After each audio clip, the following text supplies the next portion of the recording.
Energize.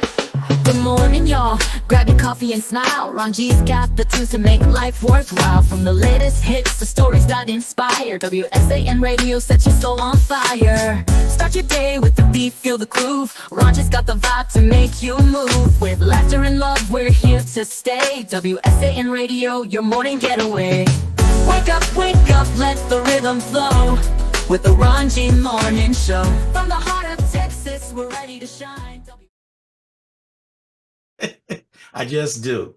All right, we got our doctor standing by right here. Let me cut this down, because I don't want no mistakes being made, because she'll come after me. and I know it. Let me see here. Let me go right here on this button. There we go. Good morning, Dr. Anderson. Good morning. How are you, Mr. Ron? It's good to see you. Are you on mute? Or is it me? There we go. Hey, can you hear me? Yeah, that was on me over here. Okay. Blessings to you. Well, I'd like to say thank you for coming on the show this morning. I have known you a little over 30 days. I think we met on January 24th. But that is true. We met then because we had a show we did with Miss Quita, and yes, you were on there and everything. And then I came to the event, and I was just blown away of all the talent we had up there, and you were one of them. And I said, I'm gonna get you on the show. It didn't take long for me to send information out. And you said, sure, I'll be on your show, no problem. And I really do appreciate you taking that time out, because I know you have a busy schedule, and I know a lot of things are going on, but I really do appreciate you taking the time out, coming on the show. So how you doing today?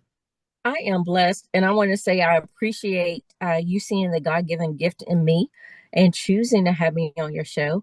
I really do not take it lightly. I appreciate this time and opportunity to present not only what God is doing through me, but what God is doing for me and you being a part of it. And I appreciate this open door that you have provided for me. Yeah, because I read your bio and stuff. Oh man, people just don't know. You had a lot of challenges, and for you to be how you are right now, I always say that people never know what's going on behind the scenes, what you went through to get where you're at. They look at you and say, oh wow, this is a polished woman right here. Look at her. But they don't know your story. It's true. And that's part of this program. It's called You Don't Know My Story. And we want to bring that story to everybody and let them know. And so let me ask you something. I know you're a survivor of domestic violence. So what are some of the misconceptions people have about domestic violence survivors, and how can we work to change that narrative? One of the big misconceptions that people have about domestic violence survivors is that they are weak individuals. They are trapped, and they are just allowing the abuser to abuse them. And that's not always the case. In my particular case, as you have met me, I've always been a very strong woman. I've known and been raised by a very strong man. And if you ever knew me before I started dating or before I got married, you would never think that I would be involved in domestic violence at all.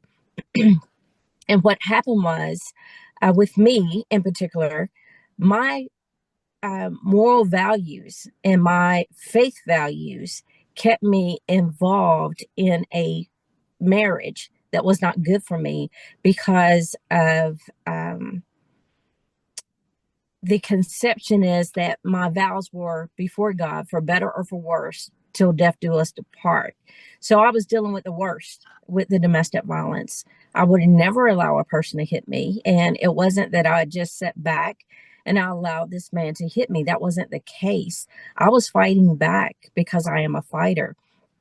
And many women and many men fight back. It's not just women that experience domestic violence. It's also men. And so that is the biggest misconception, is that this person is just sitting back and allowing a person to be a abuser physically. But many people do not understand that domestic violence is on many different dimensions. You have it on the verbal abuse, the mental abuse, the physical abuse, and financial abuse, are many different forms of domestic violence. And then you have the what they call the Stockholm syndrome, is where you have a relationship with the abuser and you don't always see them in that negative light because you see the good in them. And it's also a form of your protection that, if I do this, then they're not going to do this to me. Or in my case, I had a child. I knew that they would not harm my child as long as I did these things. Um, but every person has a day where they decide it's either now or never that I'm going to make this change. And some people's now or never is that they actually walk away from the relationship knowing that the person may or may not follow them, but they're willing to take that risk. Some people's now or never is way out is suicide, or some people's never get to that place and they actually succumb to that person taking their life. Mm. And you mentioned the verbal abuse, and I see it all the time in stores and walking around, like I say, it goes either or. But when you see that, you want to know, why are they still in that relationship? You just cussed this lady out in front of everybody at the store, calling you dumb and stupid. And I don't get it, because I was brought up with morals. I was brought up, you Yes. don't put your hand on anybody. Right. And I think that has been taken away because we're in this social media stage where that could go viral, and wow, look what I did. But you just got beat up Hmm. and you put it out there and it went viral, and you happy because it went viral. But yet on the other hand, you're in silent suffering and you're Right. reaching out for help. And this is the part that I don't get. When help do come along and they want to talk to you, that particular person say, "Oh, he's good. Don't worry about it. We're good. We're all that." And then I know a few people that are coaches that will say, "One day we're gonna come over and we'll have to pick up your body." Have you Hmm. ever thought that? Will he get? Well, he hasn't been that violent. He may slap me around a little bit, but nothing real violent.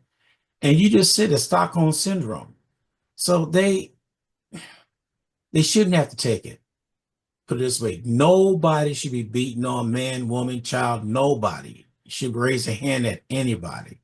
But the lifestyle nowadays is so fast paced. And another thing is, if they watch their parents being abused, they think that's okay.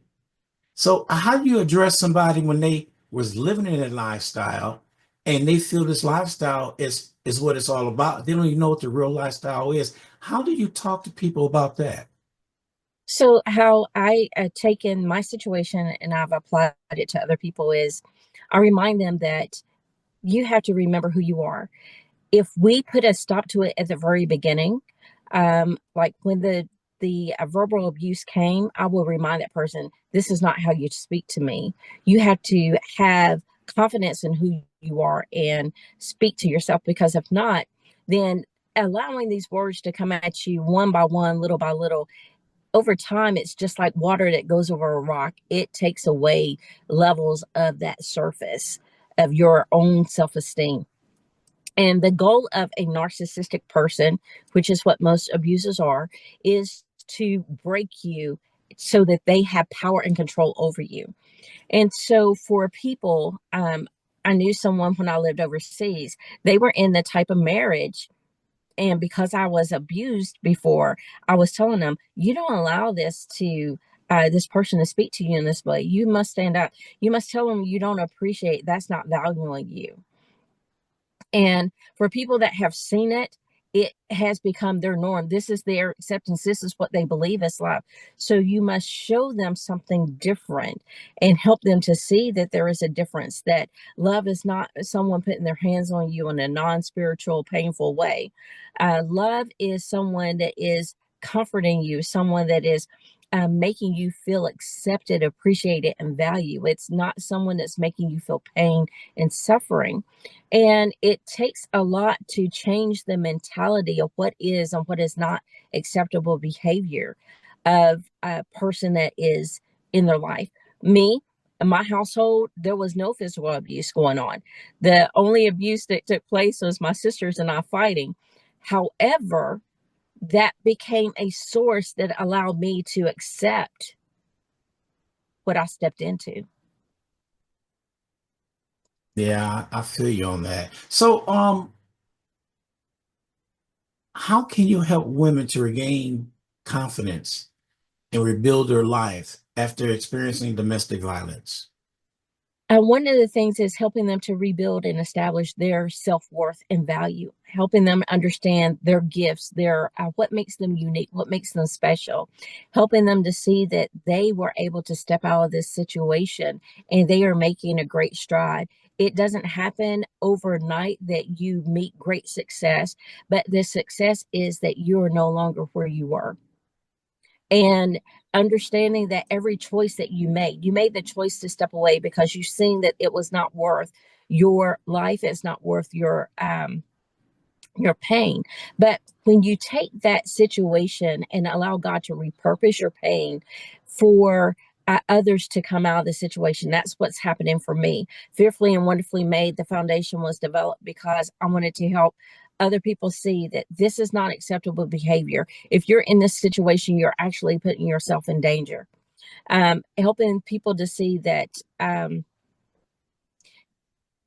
to desire love is not wrong, but we cannot settle just because we're afraid of being alone or we become lonely. We cannot accept just anyone and anyone's behavior towards us. We must remember that we are a high value commodity, but we cannot discount ourselves. And what I mean by high value commodity, we are up there with the top of the line Bugatti car.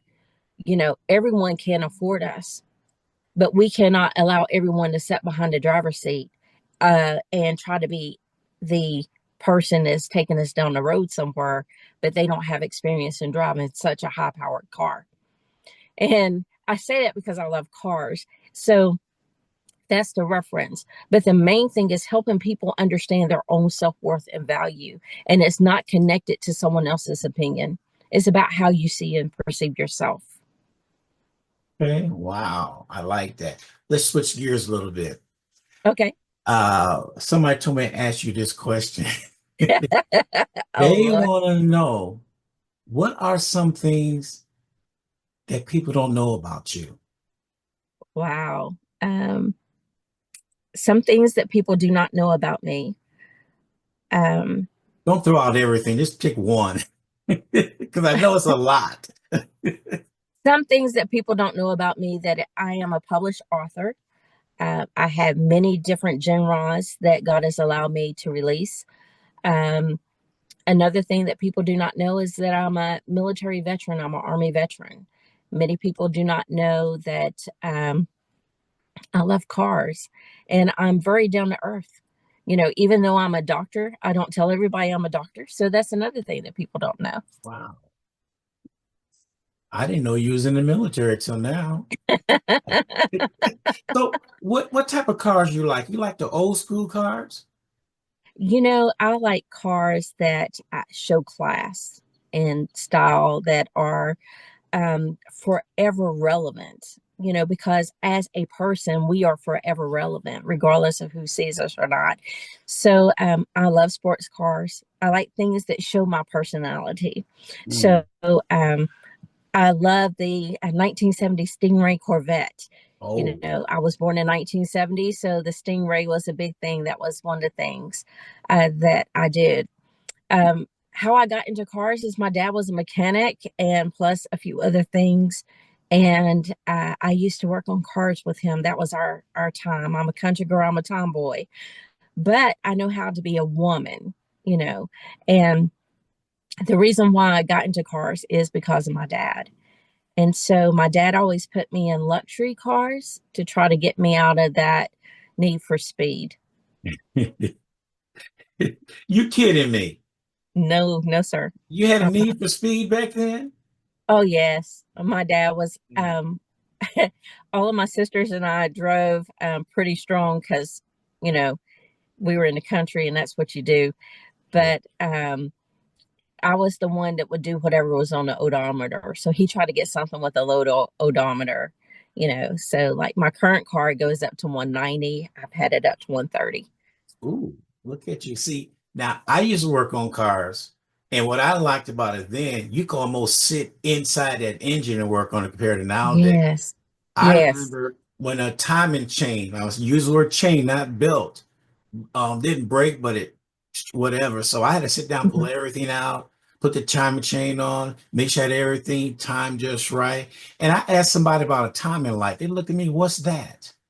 You Mhm. know, how to set the contacts, all that good stuff, gap the spark plugs, do all, man, I enjoy installing engines. And matter of fact, I got so good the year after high school, I could rebuild a carburetor. I will come home and there were people being note there with a carburetor right there with the kit. Can you rebuild this for me? I was rebuilding like 3 or 4 carburetors a week.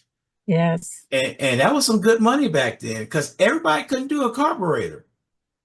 And that's when they had those 4 barrel carburetors, the deuce and a quarter and all. Mhm. That's when they had all that good stuff out. Yeah, I hear you Yeah. on that. So you enjoy working on all that, huh? I used to, but then, you know, as life challenges came and changes, I stopped working on it. When I was active duty, I worked in a motor pool. So even though I wasn't a mechanic, I got to work on my own vehicle that I had and had my own coveralls and everything. Now, like you said, because of the changes of the car, and then I have European car, or I kept European cars. Um, I have to take it to the dealership because everything is not as simple as what it used to be back in the day. Mm-mm. Yeah. They plug your car up and they run diagnostics, let you know exactly what's wrong. Back in the days, we had to sit there and scratch our head. Okay, could be this, could be this. You have Yeah. three scenarios. Where you go to first? You go to the fuel pump, or you go to the spark plugs. All those things. But now they plug it up. You said now that actually you could buy things up on your dash. You could plug it up in there and cut Right. your car on, and then you plug it up into your computer to let you know what's wrong with it. Which I love.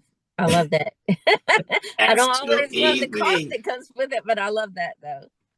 Well, that's a good note. People didn't know about you. You used to work around in the garage. So switch gears again. You have a nonprofit right now, right? I do. It's called Fearfully and Wonderfully Made Foundation. The whole purpose and premise is to help domestic violence survivors come out of their situations. Some of the things that I have been blessed to do through this nonprofit is to help women escape. I've helped them get into a new home. We've been able to help them with groceries. We've been able to help provide luncheons to provide information and get information out to people to help them identify people that may be around them that need that resource, and also provide other greater resources opportunities for people that may be in or may know someone that's in those situations. So, what challenges did you face establishing a nonprofit, and what advice will you give to others looking to start a similar organization? The biggest challenge is keeping funding flowing, because we are a nonprofit, 501(c). That means that we do not make profit. Everything comes in actually is for the sustainability of the foundation and goes out to meet the needs of people. I do thank God for the generous donors that we do have that continue to help us fund. And since I am in transition, moving it from California to here, it will be established. We'll start doing events where we will have luncheons and provide opportunity to help women and be encouraged, and also to help them understand their value and worth. That is one of the first steps, is keeping a woman informed about who they are and helping them to identify and walk in the seriousness of who they are, instead of other people's opinions and values of themselves, teaching them how to value self. Okay, well, wow. So you said the key word, funding. I have a nonprofit myself, but it's so hard to find a grant writer. Oh, it's not hard to find them. It's hard to pay them. Yes. That's it. They're out there and they'll charge your arm and a leg. What people don't realize, if you get a grant writer to write you something, the first thing they say, it's not 100% you get this grant. Right. So you could pay that money and get nothing, Correct. which a lot of people have. Just offbeat question. Why is it's a hidden gem to grant to learn how to write a grant? I haven't found nobody that can say, well, how you write one? Tell me what I need to do. Is it a secret or what? Actually, I learned how to write grants. And the other thing, how I learned how to do a lot of things is because I'm connected to Shonda Kirk's Foundation and Life Changers International Ministries. Through them and sitting on their boards, I learned how to write grants to help get them in their funding. So with that, it trickled over to how you apply it to your own business. But I actually was under somebody that had that knowledge. And yes, we did start out paying with someone to do it, but then we also studied up. Anything that you want to move into, you must study it to know how to move through it. And so grant writing is not one of those super hard things to do. It's just the proper words to reach the people that are given the money. You have to study those organizations to see what it is that they really want to support and how does your vision and your mission of your organization tie into what they desire to do. Mm. Yeah, because I got to I'm trying to get my nonprofit off the ground because I want to go out to senior living places and set up and play music for a couple of hours on Fridays. And then I want to sit down and talk with those that are there. And the reason why I Mhm. want to do that and get that going is because a lot of them don't have family anymore. This is true. They're all by themselves and they have this knowledge, this wealth of knowledge that I always say, talk to your grandparents before they become an ancestor. Yes, Learn how to get that knowledge from because they got living knowledge that you cannot get in school. this is so true. This And- is so true. I'm blessed. My grandmother is 101 and we still have, she's still a pen pal for me. She writes me letters still, and we talk once or twice a week. And I take the opportunity to glean from her because if you sit down with your elders, you will learn more things that they've overcome that you can apply to your own toolbox, like you said, that we can't get from reading books. Yes. And and they know a lot. They know, I mean, they could tell you some stuff and the way things are nowadays is so free willy. It comes to you, but Hmm. none of that wisdom come to you. The Right. 9 times out of 10 people speculate and put it out there like it's a truth and it's not. But when you turn around, you speak to somebody elderly, all you have to do, what's the one thing that we did back in the day? Kids would be seen and not heard. True. You sit down there, you listen to them talk, and they could tell you something that you did not know about your family, about yourself, about what they went through. Because there's a lot of stuff they went through. Because right now, the climate today is so like I'm back in the 60s again, like we're starting Yes. over. And you need to, if you don't watch what's going on, history will repeat itself. That's the thing. And if we take the knowledge that these people and that generation has already endured, that and implement and keep in place those things that they had to overcome, and we keep applying it to our own selves, then we will always be ahead of the game. Many people think that, oh, I'm just going to figure it out. You don't have to figure out everything.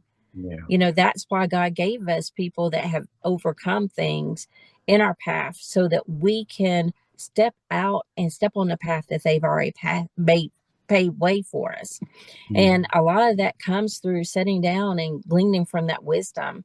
You know, Many people tell me that I'm years beyond my time, and it came from me sitting at the feet of my grandmothers and, my dad, and taking heed. And my life wasn't hard because I avoided those road traps and roadblocks because, hey, I seen it coming.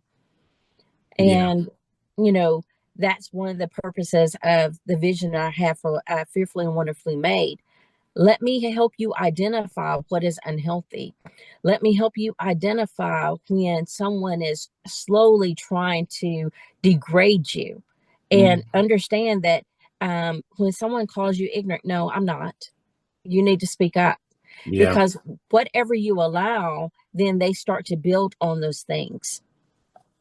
Oh man, you said a mouthful right there because knowing what's going on today, because if you put today in the 60s, there is so similar of what's going on.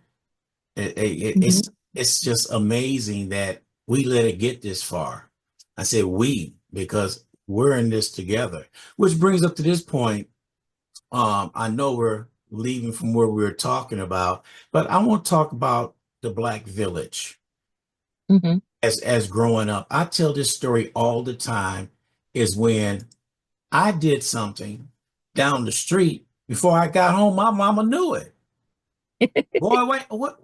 How did you find that out so quick? I already thought they had telepathy or something, but no, it was some other women out there calling my mom. Ronald did this and Ronald did that. I get home and there's a belt waiting for. What did I do? They explained, and you couldn't lie about it. Right.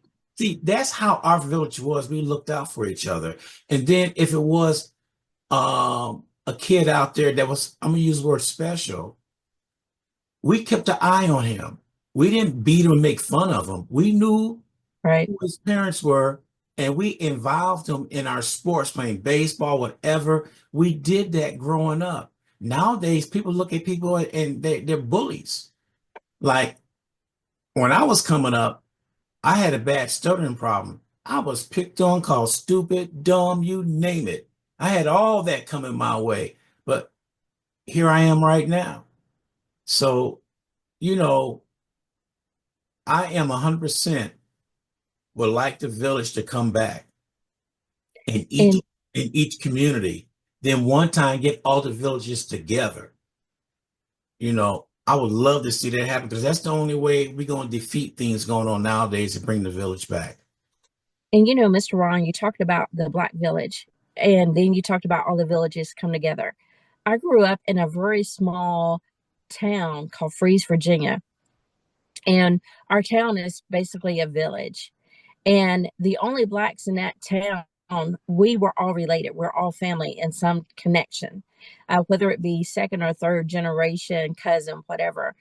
But my neighbors would look after us, and you're right, they would call my grandparents, they would call my dad, and they would let them know anything, or hey, your kids are at my house, or my dad knew where we were all the time. But that village didn't just take care of the kids, they took care of each other.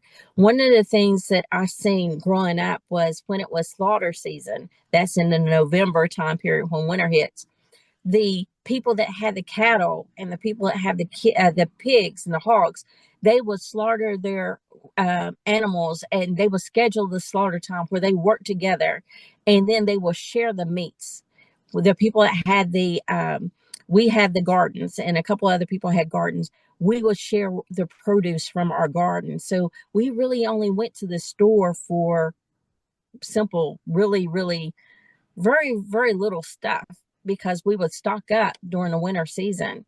But we did it as a community. So, leaving from that and coming out into a bigger spectrum and seeing, there was unspoken prejudice there, but actually experiencing prejudice on a different scale when it's people that look like me or prejudice against me because, oh, you're too proper, you're sound white. We have to get away from all this Yeah. and understand that we are all God's people. I'm an individual and I bring something unique to the table. I am like a puzzle piece to connect to you, to bring something that you do not possess and connect it with what I don't possess. And together we build. Many people want to tear down what someone else has established, but Mhm. we are called to come together to build and build a community like what you want to do. I love going out to the nursing homes and speaking with the people.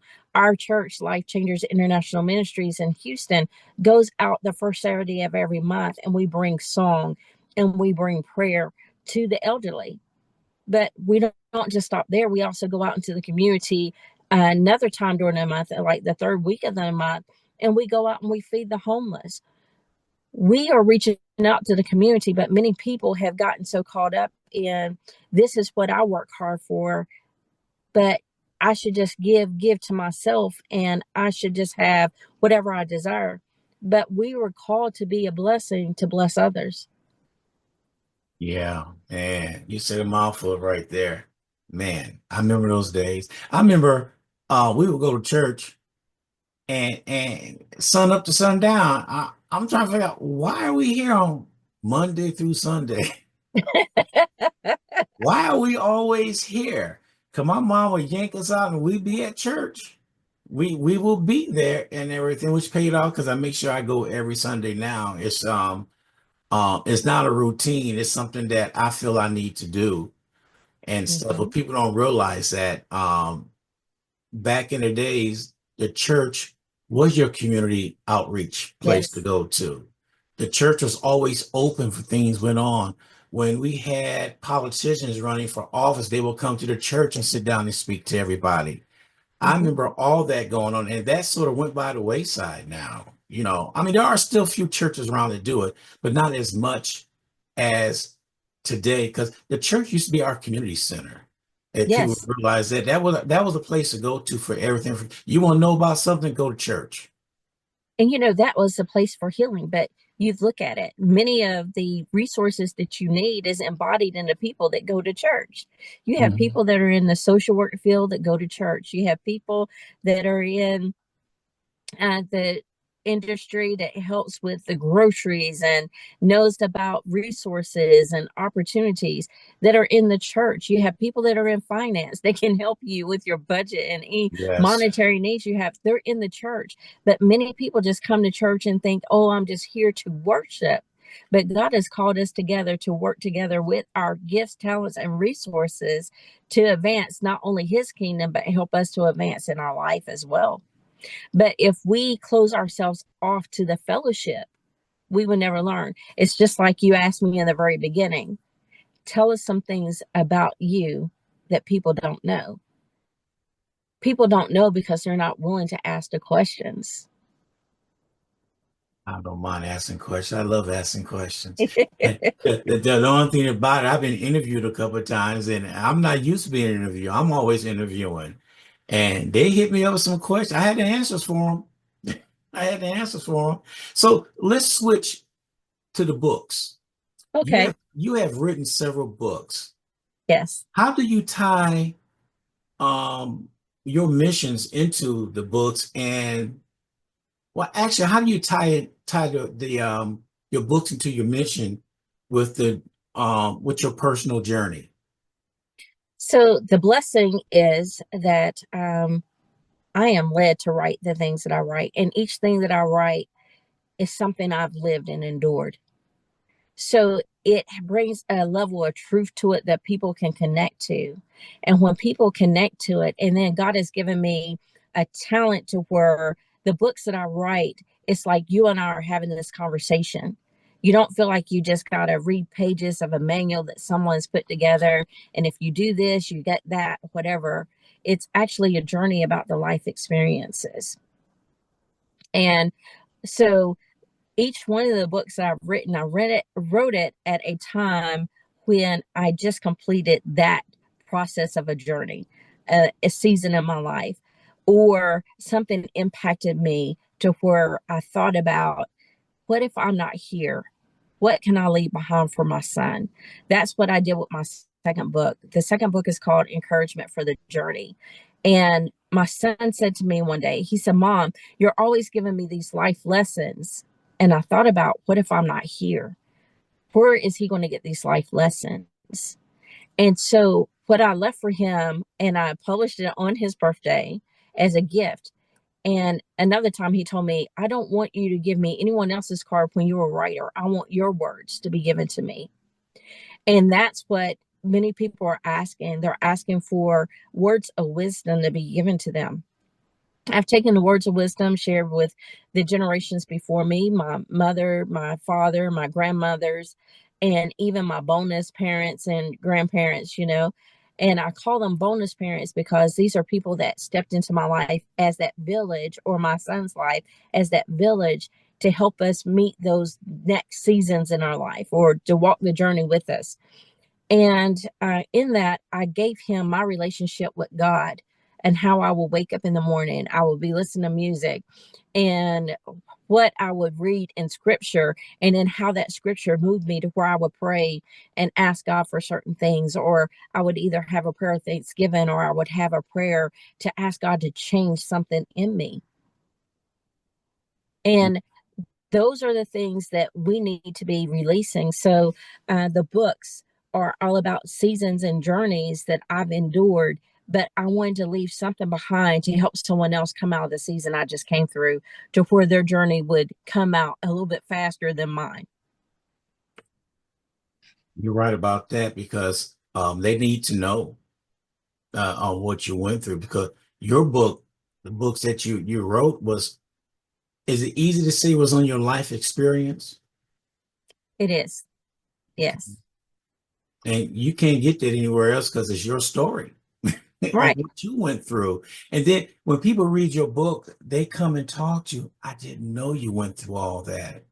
Look at you Yes. right now, which I would say this one word: resilient. I would This use is that true. one word, resilient, because to get through what you went through, you had to have resilience, knowing that you could do this. And you probably took something that was nothing and made it into something. So basically, you're the voice of some of the voices out there that's going through the same thing you went through. But when you tell your story, they can see that, and then they look at it, oh, if she could do it, I could do it too. Yes. It's just like I wrote this book. I have two books of poetry out right now. One is called The Deepest Part of Me, Echoes of My Soul. That's the first one. That was the first book that I ever birthed. I sat on it for 15 years because I did not want to expose who I am, that inner part of me, to other people. But then I realized other people need this to heal, because that was my healing journey. Yeah. And then in January, I released this book. It's called, let me see, can you see it? Nope. You're It's not going to be able to blurry. see it If you good. put it right in front of your face, we could see it. Really? Well, no, I thought we Nope. could. I Yeah. thought you could too. But it's called The Deepest Part of Me Unspoken. And this one just popped up just because I found myself wanting to say some things, but my spiritual maturity and my natural maturity of where I've come through in relationships, I understood that the person wasn't there. They couldn't receive what I had to say, or they weren't ready to hear what I had to say.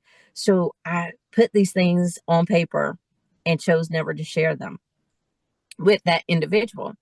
But then someone around me was going through something, and I shared with them one of the poems, and I chose to release the book at their encouragement.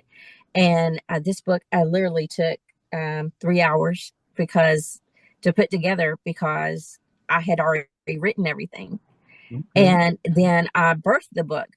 But what's so powerful about it is teaching the person not to lose your worth trying to wait for someone that can never see who you are, Yeah. But and accepting that it's okay that you're not everyone's cup of tea. That's fine. yes. And understanding that you're not going to discount yourself to be with someone that has the audacity to put you on hold. And what I mean by that is, I actually encountered a person that said to me one time, I don't want you to be with anyone else, but can you give me an opportunity to figure out what it is I want? And Mm. I said, no. I said, you have a great audacity to even think that you are all that I am going to allow myself to be your second choice. If you do not know my value and my worth right now, you never will. Mm. That's that strong doctor coming out right there. That's what I mean. That's what I mean. We're resilient because we could bounce back off anything. And when we do it, we are Mhm. stronger when we do it. About your book. Which one? Um, well, your books in general, I just general question I want to bring up. When you dive into it and you talk the truth of what you went through, and do people look at you side eye saying, "Oh, she thinks she all that"? Do you lose any friends or people who were supporting you after you put that book out? So, the book, Becoming the Woman That God Intended Me to Be, that was the book that met the most opposition. I had a family member write me and tell me I didn't have the right to write the book. And I told him I have the right to write every book that the Holy Spirit leads me to write. And the book is about me. So, what is the problem with me writing about my story? Hmm. And then I had family members that said, I didn't know you went through all that. Why did you not tell me? I learned in my journey, especially the hard seasons of life, I do not connect with people that cannot change my process. I found myself going inward into relationship, deepening my relationship with God, because that was my source of strength, my source of peace. And He wasn't telling everybody my business. I learned to silence the naysayers by having an inner circle that I really could trust, that will be prayer warriors with me and help me go through and keep me encouraged, versus having the Hey Girl Club. Hey girl, if I was you, I would do this and I would do that. When I went through the process of my divorce, ending the relationship, I had someone say, I would take him for everything that he has. Wisdom was telling me, and this is me being still and listening to God, told me, allow him, do not do anything to him. One, because your wrath is not as great as mine. My wrath is greater than yours, is what the Lord said. That put me in a position of praying for my former spouse. And with that, what I learned was wisdom, not trying to destroy him the way that he was hurting me or tried to destroy me, even after I had showed mercy and grace. Hmm. What I learned was God used that for my protection and also my son's stability. Because while I was in college, that was a source of income for the child support that I was able to garnish. That if I would have caused him to lose his job, I would not have had that resource. Sometimes we have to show grace and mercy to be able to be a protection for the people that are collateral damage to what we have done. Mm. That was well put. Final question for you. What is next for you? You have any upcoming projects or anything that you're working on? I am working on a book I am collaborating, my first collaboration that I'm working on with some other veterans. I have a Marine Corps veterans, Army veterans, and Air Force veterans. We're working on a book. It's called Surviving the Battle Within, Living with PTSD. Because many people do not know that I also, through the trauma of my military experience and trauma of domestic violence, you do experience post traumatic stress, and how to overcome those things and the healing journey of that, and how it impacted in the lives of those that are connected to us most, and what we lost through these things. I remember the first time I told a family member that I was dealing with post traumatic stress, they laughed at me because they didn't see that to them I'm normal, but they don't understand some of the challenges, the mental stresses, and even some other people around me when, certain things would be annoying to me and I have to get away from too many people. They were like, oh, you just need to do this. No, I need to remove myself from this situation, and learning how to walk in that balance. So that's one of my next projects that's coming out. I'm so excited about it. the other projects I have coming up is doing more with Fearfully and Wonderfully Made. I am a very strong participant in missions with my ministry that I'm a part of, Life Changers International Ministries and Shonda Kirk's Foundation. And they're going to Pakistan in April, and then we'll be going to Uganda. I'll be going with them on the Uganda trip in August. So I'm excited about all those things. It's going to be a busy year, and I'm just trusting God for the best. Yeah, boy, you got it going on. I'm so proud of you doing the things that you're doing. You Thank know, you. well, I'm reaching out to you right now. If you have anything you want to share with the community, you got an event going on, please let me know about it so we get the word out there because we need to know things, not Monday morning. We need to know before then what event is going on because some of the main complaints I get, we didn't know this was going on. And I'm just one person trying to put it out. There's several other organizations that I work with that they put the word out too. So anything you have that need to get out, please let me know. I will certainly reach out, and thank you for being an open door for me. I've really enjoyed my time with you this morning. Thank you again.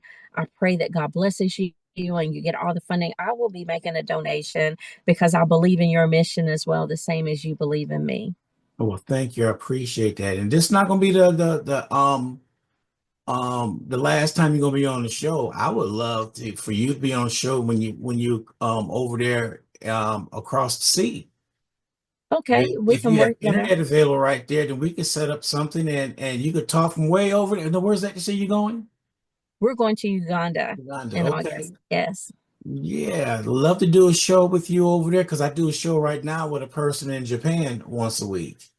Okay. So, hey, we'll set up things and get everybody together on what they're doing because I respect you. I love the things that you're doing. I love how you came through and look at the smile on your face. You are so content in where you're at right now. And that's for one thing I can say to you, you are very humble. Thank you. And that if it might understand being humble is a good thing because you not trying to be out there being something that you're not. Just being yourself will carry you longer than anything else. Because people could see that facade some people are putting up, but behind Hmm. that facade is turmoil. So, but you don't have anymore. You conquered that already. You're right. I am in the best season of my life. I'm walking in the greatest peace. And I will tell anyone that if you really want to experience true peace in your life, you need to have a connection and relationship with God the Father through his son, Jesus Christ.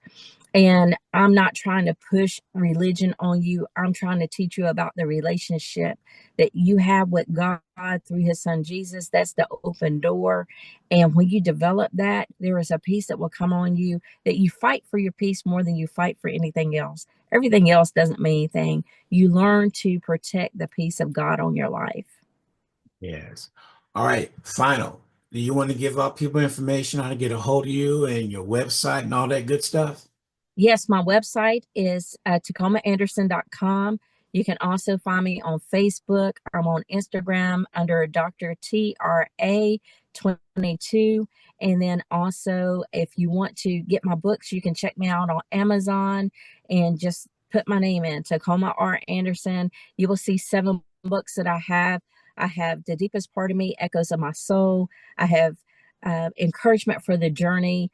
I also have Becoming the Woman That God Intended Me to Be. I have the latest one that I wrote in January is Reluctant Leader, Live Leading Resiliently. And this right here is a book. If you're experiencing anything where you're being challenged in your marriage, being challenged in your relationships, being challenged at work, anything, even in ministry, this book is about 10 different leaders in the Bible who people had counted out, but God counted in, and how they overcome the journey. And also my personal experiences coming over the journey as well. You're in great company, so don't worry about being challenged. And then also, um, I have Counterfeits, Chameleons, Camouflage, and the Truth. That's about relationship. And then I also have The Deepest Part of Me, Unspoken, which is very powerful, impactful, and it ends with a very powerful um, poem called Checkmate. Okay. Wow. Well, I'm looking forward for our next interview. If you have an event coming up, please let me know. And I'm trying my best to make it out there to everybody's event. So if you have something coming up or you need any help with anything, feel free to get in contact with me. And likewise, let me know about your events. You got my personal information. I will try to support you as much as possible. I do believe in the mission and the vision that you have for this community, and I love to be a part of it. Oh, thank you very much. I appreciate that. All right, everybody. This is Dr. Anderson. This is her first time on the show, but not her last time. We're gonna make sure of that. So we appreciate taking time out and joining us this morning. All right, thank you. Thank you. Yeah. Thank you for tuning in to WSAN Radio. Catch us on our YouTube channel, WSAN Radio SA. Subscribe to our channel and hit that notification button.